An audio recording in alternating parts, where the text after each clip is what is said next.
Bombay stock exchange जवळ आता घोषणाबाजी करण्यात येते। आपण त्याचा थेट आढावा घेतोय। सागर आव्हाड आपले उपस्थित आहेत। सागर, त्या ठिकाणी कशी परिस्थिती आहे आम्हाला आता दाखवाल। गिरीश कांबळे हे सुद्धा उपस्थित आहेत। आता गिरीश कांबळे आपल्याला दाखवत आहेत कशा प्रकारे बॉम्बे स्टॉक एक्सचेंज जवळ आढावा घेतला जातो।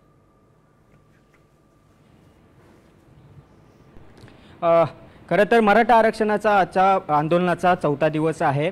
वेगवेगळ्या पद्धतीने मराठा आंदोलक आहेत ते या ठिकाणी आंदोलनाचा पर्याय निवडत आहेत। जरांगे पाटलांनी उपोषणाचा मार्ग स्वीकारला तर दुसरीकडे या ठिकाणी आता बॉम्बे स्टॉक आज खरं तर आठवड्याची सुरुवात होते, बाजार सुरू होतो। मात्र या ठिकाणी कोट्यवधीची उलाढाल ज्या शेअर मार्केटपासून होते त्या ठिकाणी मराठा आंदोलक आहेत ते या ठिकाणी आता घोषणाबाजी करायला लागलेत। मराठा आंदोलक आहेत ते आता या ठिकाणी बॉम्बे स्टॉक एक्सचेंज या इमारतीच्या बाहेर आलेले आहेत। खरं तर ते आतमध्ये घुसण्याचा प्रयत्न करत होते, मात्र इथल्या सुरक्षा रक्षकांनी त्यांना अडवलेलं आहे।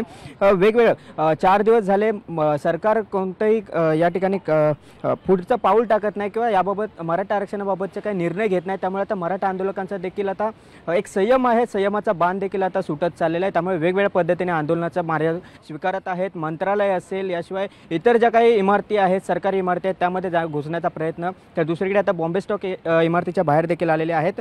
मराठा आंदोलकांचं म्हणणं काय नेमकं ते आपण आजचा चौथा दिवस आहे, तुमचा आता संयमाचा बाण ढळत चाललाय का? आता तुम्ही थेट शेअर मार्केट म्हणजे बाजारची जी मार्केट जिथे कोट्यवधीची उलाढाल होते तिथेच तुम्ही थेट धडकलाय।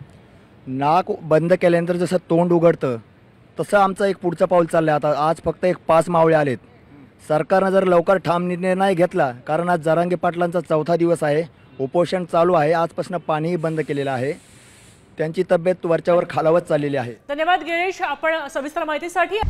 आता isakal.com आहे देशातील नंबर 1 ची मराठी न्यूज वेबसाईट। प्रत्येक अपडेटसाठी isakal.com ला नक्की भेट द्या।